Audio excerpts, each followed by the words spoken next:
Yes, good afternoon मेरे प्यारे बच्चों। सभी बच्चे कैसे हैं बेटा? Good afternoon. चलिए अभी। Okay okay. तो बेटा अंग्रेजी से सीधे अभी साइंस की तरफ आ जाइए सारे बच्चे। गुड आफ्टरनून सभी को। तो बेटा हम लोग क्या पढ़ रहे थे पिछली क्लास में? क्या क्या पढ़ा था हमने पिछली क्लास में? मेरे स्कूल का नाम मैम स्क्रीन पर आया है मैम। ओके। जी जी, सभी को गुड आफ्टरनून। ठीक है। तो बेटा हमने संचार के क्षेत्र में नवीनतम प्रगति पढ़ी थी, शिक्षा में सूचना और संचार प्रौद्योगिकी के बारे में पढ़ा था। फिर अंतरिक्ष प्रौद्योगिकी के क्षेत्र में पढ़ा था, है ना? और क्या पढ़ा था बच्चे हमने? रक्षा एवं प्रतिरक्षा के क्षेत्र में भी क्या क्या नए नए प्रगतियां हुई थी, ये सब पढ़ा हमने। ओके। तो आज हम क्या पढ़ने वाले हैं? आज हम चिकित्सा के क्षेत्र में, कृषि के क्षेत्र में तथा परिवहन के क्षेत्र में क्या क्या नवीनतम प्रगतियां हुई है ये हम पढ़ेंगे आज। ठीक है, तो ध्यान से बैठिएगा बेटा, ये सब बहुत इंपॉर्टेंट है। अच्छी तरह से आपने पढ़ना है, एग्जाम्स में पूछे जाएंगे ये क्वेश्चंस। और बेटा इस क्लास के अंत में आपका एमसीक्यू भी होने वाला है। तो आप ध्यान से बैठेंगे तभी आपको अच्छे से आंसर कर पाएंगे आप लोग। और मुझे उम्मीद है आपने पिछले क्लास में जो पढ़ाया है वो सभी बच्चे पढ़कर आए हैं। ओके। चलिए बेटा, तो सबसे पहले हम बात करते हैं चिकित्सा के क्षेत्र में। तो मुझे कोई बता सकता है बेटा, पिछले जो हमारे जो प्राचीन काल में चिकित्सा किस प्रकार से हुआ करती थी? क्या लोग कोई जब बीमार पड़ते थे तो वो लोग चिकित्सक के पास जाते थे? उस जमाने में डॉक्टर्स हुआ करते थे। क्या किया करते थे वे जब कोई बीमार पड़ जाते थे? मैं पूछ रही हूँ प्राचीन काल की बात। ओके।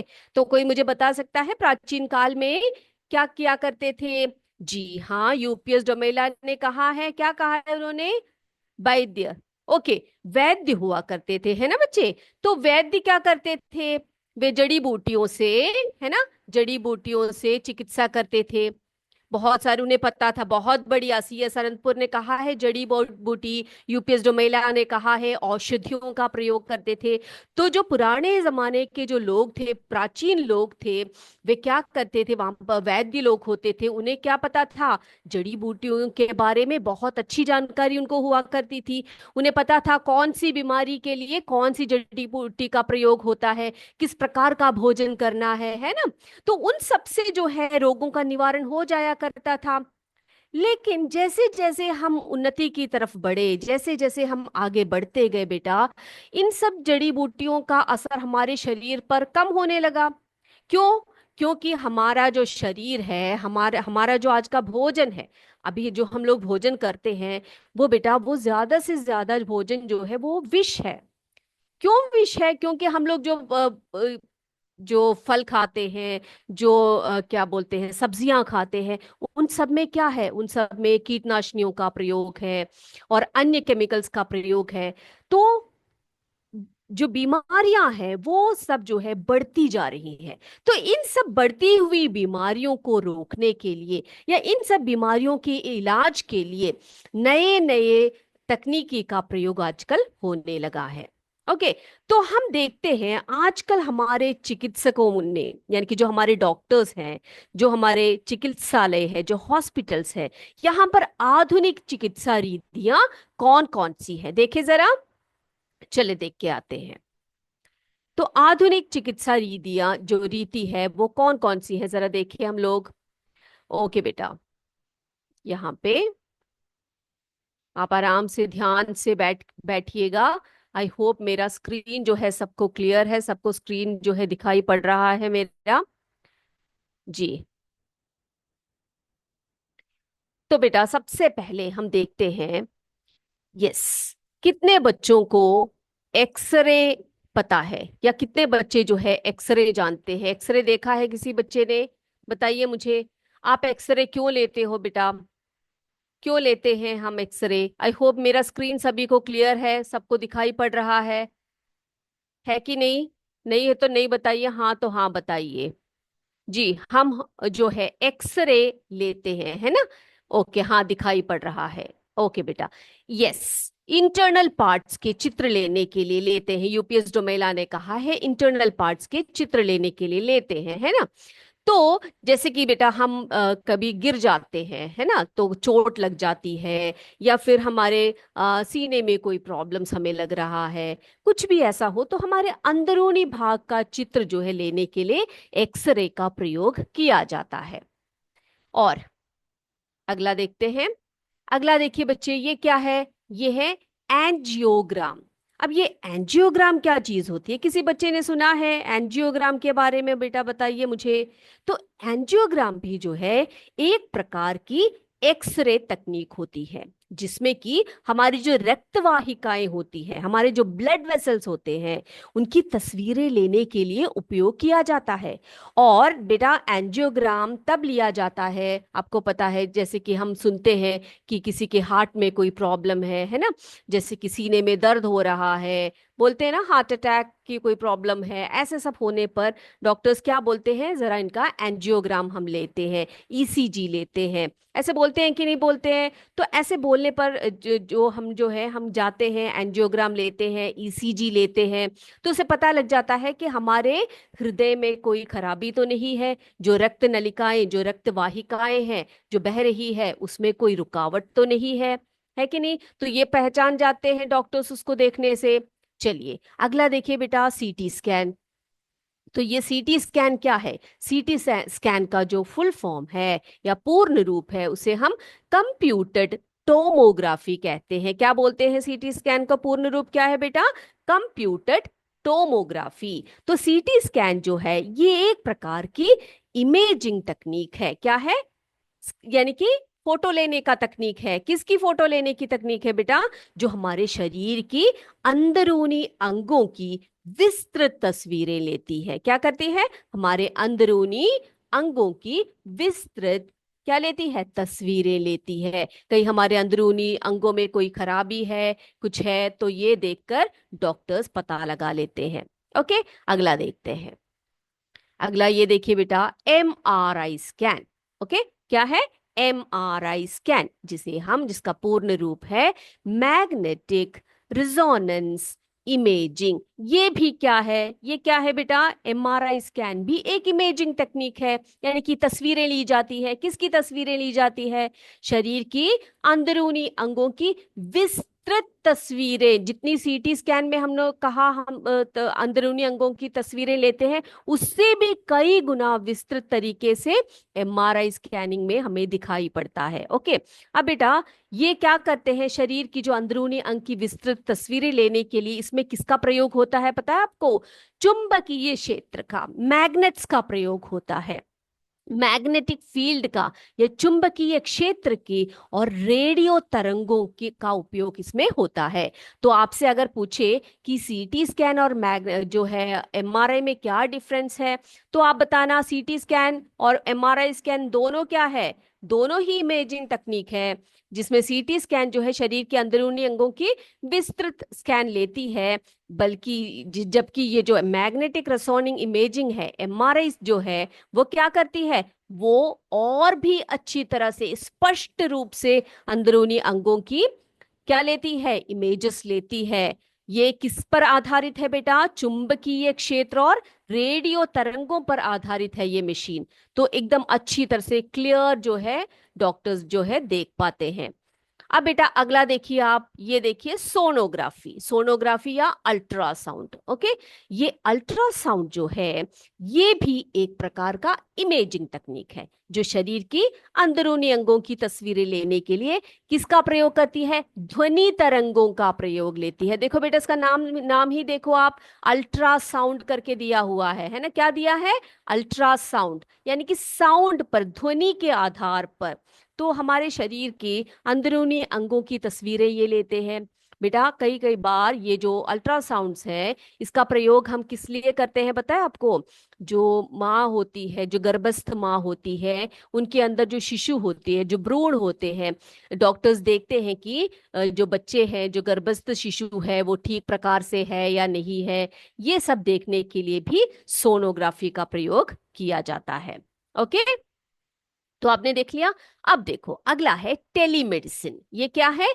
टेलीमेडिसिन। अब ये टेलीमेडिसिन क्या है बताइए, कोई मुझे बता सकता है टेलीमेडिसिन क्या है? मैं देखती हूँ आप लोगों ने क्या क्या चैट बॉक्स में दिया हुआ है, मैं देखती हूँ जरा। ओके, इंटरनल पार्ट्स का कॉम्पोजिट विद्यालय ने कहा है इंटरनल पार्ट्स का चित्र देखने के लिए। सीएस उपारवार ने कहा है ब्रेन का। जी हाँ, सीटी स्कैन से, एमआरआई से हम ब्रेन का चित्र जो है, ब्रेन में कोई खराबी है, उसमें कोई उनकी तंत्रिकाओं में कोई खराबी है, ये सब देखने के लिए उसका प्रयोग हम करते हैं। बहुत बढ़िया, बहुत बढ़िया, सभी ने जवाब दिया है।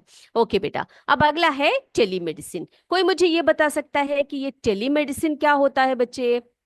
टेलीमेडिसिन क्या है? जी हाँ, दूरस्थ चिकित्सा। क्या होती है ये? दूरस्थ चिकित्सा या ऑनलाइन चिकित्सा भी हम इसको बोलते हैं। इसमें क्या होता है? टेलीमेडिसिन में ये जो है एक ऐसी प्रणाली है जिसे मरीज और डॉक्टर क्या कर सकते हैं? वीडियो कॉल कर सकते हैं, है ना। और आप चाहे यहाँ पर बैठे हो, उत्तर प्रदेश में हैं आप लोग, आप चाहे तो अमेरिका के किसी डॉक्टर से बात कर सकते हो, केरल के किसी डॉक्टर से बात कर सकते हो, तमिलनाडु के किसी डॉक्टर से बात कर सकते हो। तो आप क्या कर सकते हो? उनसे वीडियो कॉन्फ्रेंसिंग द्वारा उनसे बातें कर सकते हैं, संवाद कर सकते हैं, चिकित्सा सेवाएं प्रदान करते हैं ये जो चिकित्सा रिधि है। और वे क्या करते हैं?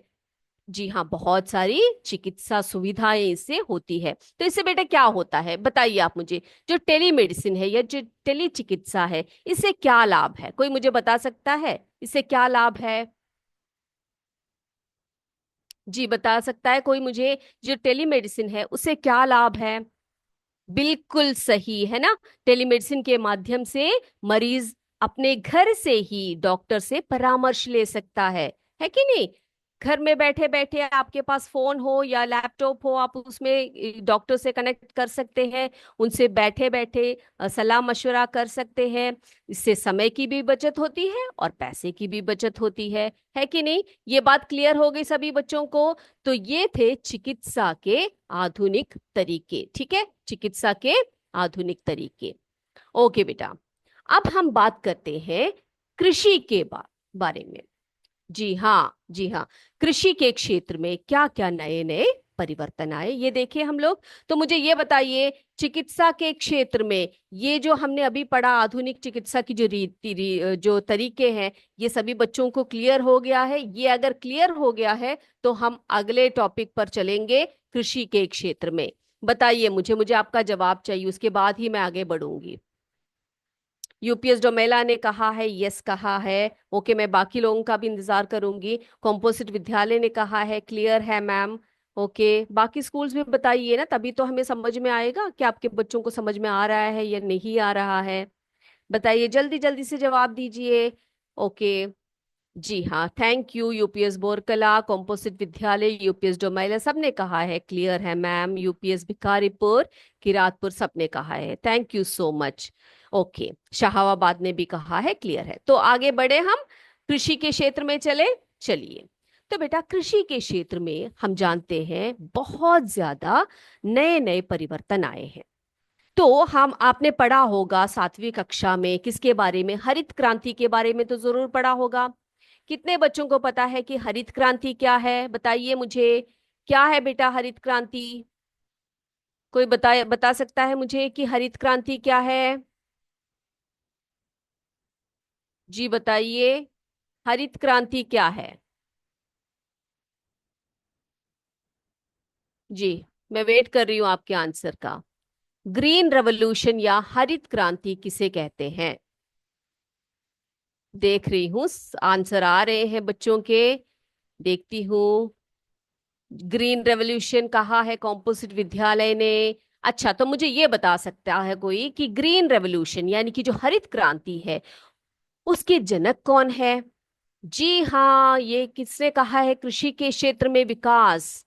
हाँ, कृषि के क्षेत्र में विकास, बहुत बढ़िया है ना, बहुत बढ़िया। अब मुझे ये भी आप बता दीजिए कि जो ग्रीन रेवोल्यूशन है उसके जनक कौन है? कौन है? मैं वेट करूंगी आपके आंसर का, ठीक है। तो बेटा, जो आधुनिक कृषि रीतियां हैं, आपको पता है आजकल जो है बहुत सारे आधुनिक उपकरण जो है हमारे पास है, हमारे किसानों के पास है ना। हरित क्रांति के बारे में तो आपने सुना है ना। हरित क्रांति के जो जनक है वो एम एस स्वामीनाथन जी है, जानते हैं आप। तो बहुत सार देखो बेटा, भारत जो है आजकल बहुत ज्यादा कृषि में बहुत उन्नति पर है कि नहीं। तो आजकल हमारे पास उन्नतशील बीज है, उर्वरक है, पर्याप्त सिंचाई के साधन है। तो ये सब जो है, इन सभी के कारण आज हमारे भारत ने बहुत उन्नति की है। किसके मामले में? फसल उत्पादन के मामले में, है ना। तो बेटा हरित क्रांति तो आपने सुना होगा। तो पीली क्रांति क्या है ये भी बता दीजिए। पीली क्रांति क्या है? बहुत बढ़िया, यूपीएस डोमेला ने कहा है, एम एस स्वामीनाथन जी हैं।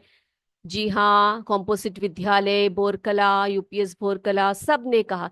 बेटा यूपीएस बोरकला ने पहला एक आंसर दिया है, डॉक्टर वर्गीज कुरियन। बेटा वो वर्गीज कुरियन जी जो है वो क्या है, वो व्हाइट रेवोल्यूशन यानी कि श्वेत क्रांति के जनक माने जाते हैं, ठीक है, यानी कि दुग्ध उत्पादन के। जी हाँ, उपहार, यस, उन्होंने भी कहा है। जी हाँ, बहुत बढ़िया। तो बेटा ये मुझे बता सकता है कि पीली क्रांति क्या होती है? पीली क्रांति यानी कि तिलहन का उत्पादन, है ना। तिलहन के उत्पादन में बहुत ज्यादा बढ़ोतरी हुई है। तिलहन यानी क्या है? जो जिन चीजों से हम लोग तेल निकालते हैं उनसे। तो इन तेल निकालने वाली जो तिलहन जो है उनकी जो है उन बढ़ोतरी हुई है काफी, तो वो है पीली क्रांति। ओके। तो बेटा अब देखो, अब हमारे पास जो है अच्छे अच्छे उर्वरक है, बहुत अच्छे अच्छे साधन है हमारे पास। हमारे जो किसान है उनके पास अत्याधुनिक उपकरण है। पहले क्या करते थे? पहले बहुत समय लगता था कृषि के कार्यों को करने के लिए। तो अब क्या है? अब अच्छे अच्छे उपकरण है, ट्रैक्टर है, हार्वेस्टर है, थ्रेशर्स है। तो ये सब क्या है? ये सब अत्याधुनिक जो है उपकरण हैं कृषि के, जिसके तहत जो है पैदावार जो है बहुत अच्छी हो रही है। और बेटा आपने अभिनव कृषि के बारे में सुना है? अभिनव कृषि के तहत क्या है? आजकल जो है पैदावार करने के लिए जैव कृषि रीतियों का उपयोग किया जा रहा है। किसका उपयोग किया जा रहा है? जैव कृषि रीतियों का उपयोग किया जाता है, जिसमें कि हरी खाद का प्रयोग कर रहे हैं। किसका प्रयोग कर रहे हैं? हरी खाद का। तो इस हरी खाद का क्या लाभ है बेटा? तो जो हरी खाद है वो भूमि को क्या करती है? पोषण प्रदान करती है। और बेटा ये जो रासायनिक उर्वरक जो हम लोग उपयोग करते हैं ना कृषि स्थलों पर फसलों के लिए, वो भूमि को क्या करती है? पहले तो वो बहुत अच्छा पोषण देती है, बहुत अच्छी पैदावार होती है, लेकिन बाद में क्या हो जाता है बताइए? हाँ, वो मिट्टी को खराब कर देती है। तो इसीलिए क्या किया जा रहा है आजकल? हरी खाद का प्रयोग किया जा रहा है। तो हरी खाद जो है भूमि को पोषण प्रदान करती है, साथ ही साथ क्या करती है? रासायनिक उर्वरकों की भांति भूमि को कोई भी क्षति नहीं पहुंचाती है।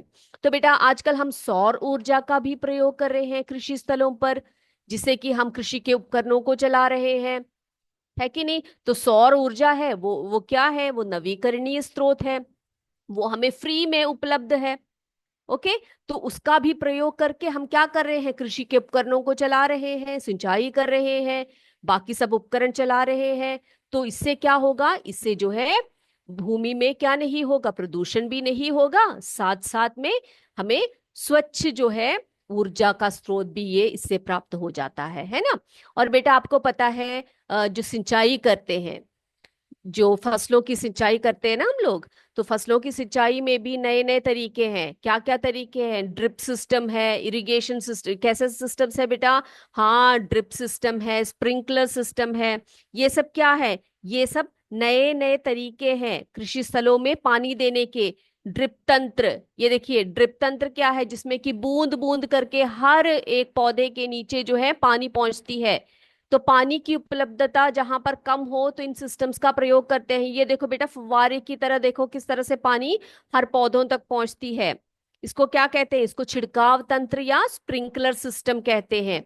देखा आपने? तो इससे क्या होता है? कम पानी की जरूरत पड़ती है, लेकिन बहुत ज्यादा एरिया में, बहुत ज्यादा जगह पर पानी की जो है उपलब्धता ये करवा देती है, ठीक है। तो ये सब जो है नए नए तरीके हैं कृषि के क्षेत्र में। ओके, बढ़िया। चलिए, बेटा अब एक और है परिवहन के क्षेत्र में, वो अगली क्लास में हम लेंगे आपके लिए, क्योंकि अभी हमारा समय हो चुका है। किसका किसका समय हो गया है बताइए आप मुझे। हाँ, हमारे एमसीक्यू का टाइम हो चुका है, तो सारे बच्चे ध्यान से बैठिएगा। क्वेश्चन पूछने वाले हैं हम आपसे, तो बेटा बहुत बढ़िया तरीके से आंसर करिएगा। अभी पूछते हैं आपसे क्वेश्चन, ठीक है। चलिए, तो आज जो जो पढ़ाया वो सब ध्यान में रखिएगा। यस, बहुत बढ़िया। अब हम जाते हैं हमारे एमसीक्यू की तरफ, चलते हैं।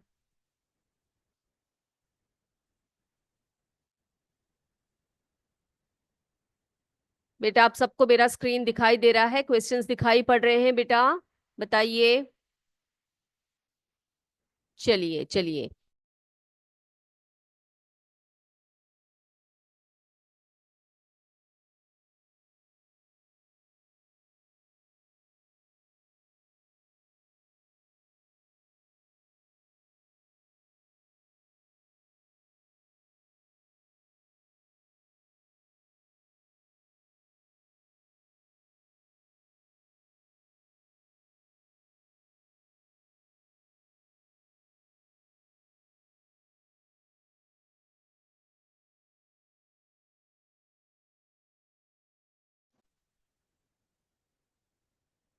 तो चलिए बेटा क्वेश्चंस करते हैं।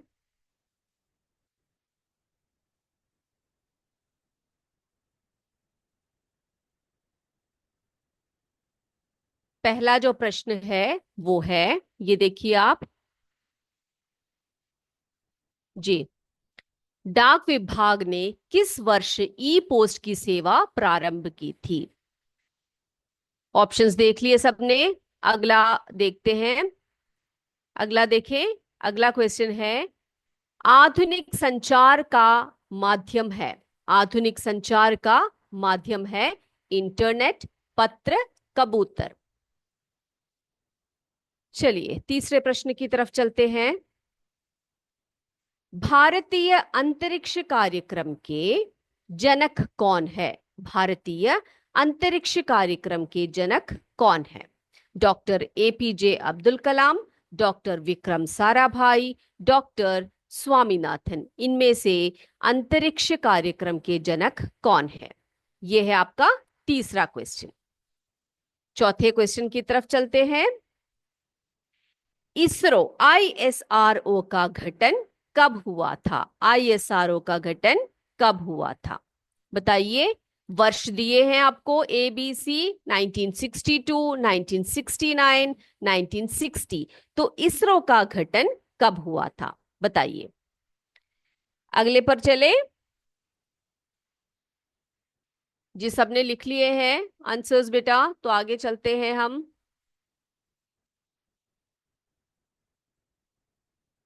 ओके, क्वेश्चन नंबर वन दिखाना है सबको। क्वेश्चन नंबर वन देखा नहीं है आपने? ओके, अभी दिखाते हैं, ठीक है। चलिए बेटा, फर्स्ट क्वेश्चन नंबर वन जो किसी बच्चों ने नहीं लिखा था, डाक विभाग ने किस वर्ष ई पोस्ट की सेवा प्रारंभ की थी? ये तो था हमारा फर्स्ट क्वेश्चन। 2004, 2001, 2005। आई होप सबने लिख लिया है। ओके, चलिए। तो अब आगे चलते हैं। तो हम लोग चौथे प्रश्न पर थे, है ना। इसरो का गठन यानी कि आईएसआरओ का गठन कब हुआ था?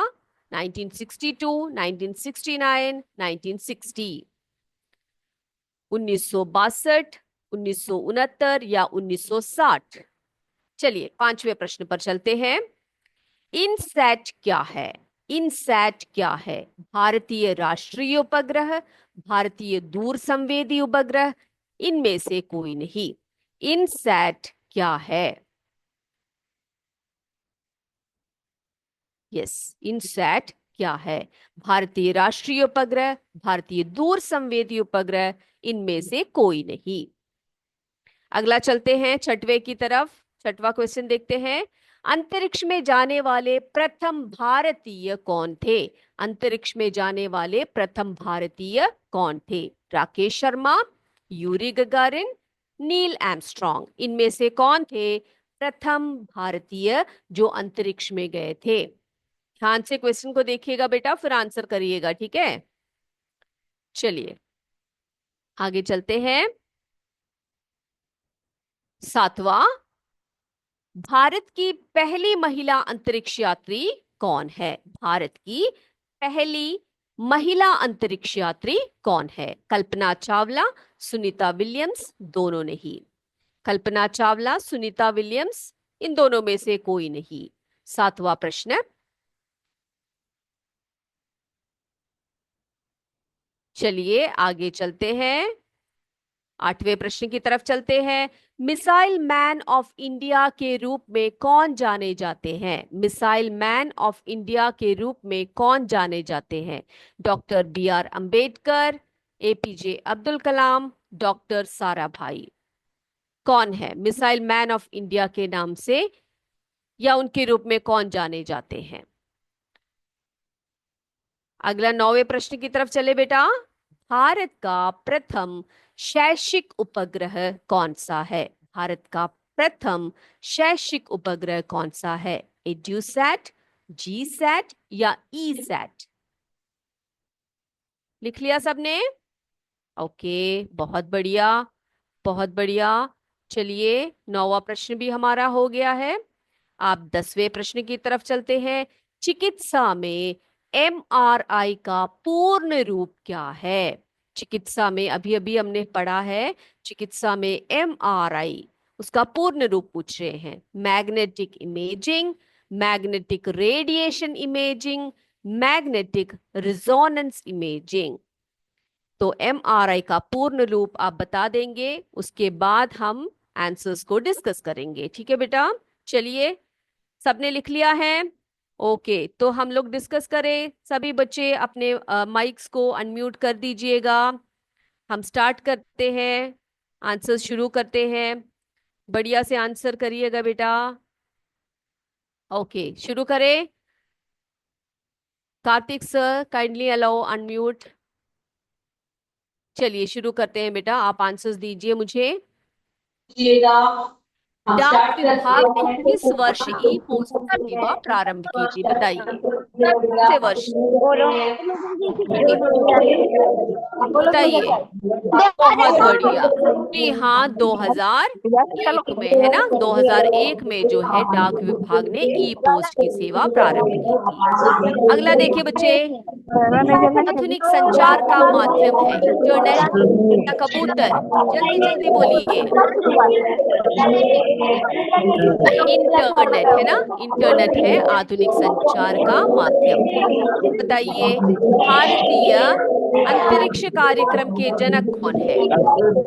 अंतरिक्ष जनक के जी, डॉक्टर डॉक्टर विक्रम साराभाई। बहुत अच्छे। अगला, इसरो का गठन कब हुआ था? आईएसआरओ का गठन कब हुआ था बेटा? जी हाँ, बहुत बढ़िया, ऑप्शन बी। इसरो का गठन कब हुआ था? यस, 1959 में हुआ था। अगला, इनसैट। इनसैट क्या है? इनसैट बताइए। भारतीय दूरसंवेदी उपग्रह क्या है इनसैट? भारतीय राष्ट्रीय उपग्रह है ना, भारतीय राष्ट्रीय उपग्रह। अगला, इस अंतरिक्ष में जाने वाले प्रथम भारतीय कौन है बेटा? राकेश शर्मा। ये कौन है? बहुत बढ़िया, बहुत बढ़िया, राकेश शर्मा। सबने अच्छी तरह से पढ़ाई की है। अगला देखते हैं, भारत की महिला अंतरिक्ष यात्री कौन है? कल्पना चावला। चावला। गुड। अगला आठवां देखिए, मिसाइल मैन ऑफ इंडिया के रूप में कौन जाने जाते हैं? एपीजे अब्दुल कलाम। हाँ, डॉक्टर एपीजे अब्दुल कलाम। अगला देखिए बच्चे, भारत का प्रथम शैक्षिक उपग्रह कौन सा है? कौन सा है बेटा? जी हाँ, एड्यूसैट है ना। ई सैट कुछ नहीं, एड्यूसैट है। बहुत बढ़िया।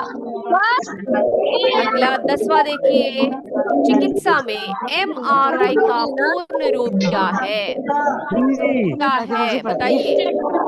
Magnetic resonance imaging. तो ये है एमआरआई। Magnetic resonance. बहुत बढ़िया, बहुत बढ़िया बेटा। तो ये है एमआरआई का पूर्ण रूप। तो आई होप सभी बच्चों ने आंसर्स जो है करेक्ट दिए हैं। अगली क्लास में हम पढ़ेंगे और भी बातें पढ़ेंगे बेटा इसमें। जी हाँ, सभी का आंसर सही है, मैंने देख लिया। ओके, तो अब हम क्या करते हैं, अगली क्लास में आपसे फिर मिलेंगे हम। ओके, आज की क्लास जो आपको बताई गई, आपको जो हमने पढ़ाया टॉपिक्स, वो बच्चों को समझ में आया है बेटा? आप बता दीजिए मुझे, अगर आपको समझ में नहीं आया है तो अगली क्लास आपके डाउट्स जो है वो पूरा करेंगे। ओके, ओके बेटा। तो चलिए आज की क्लास को यही वाइंड अप करते हैं, अगले क्लास में हम आपसे फिर मिलेंगे। तब तक जय विद्या शक्ति, जय हिंद, जय भारत। धन्यवाद बच्चों, थैंक यू।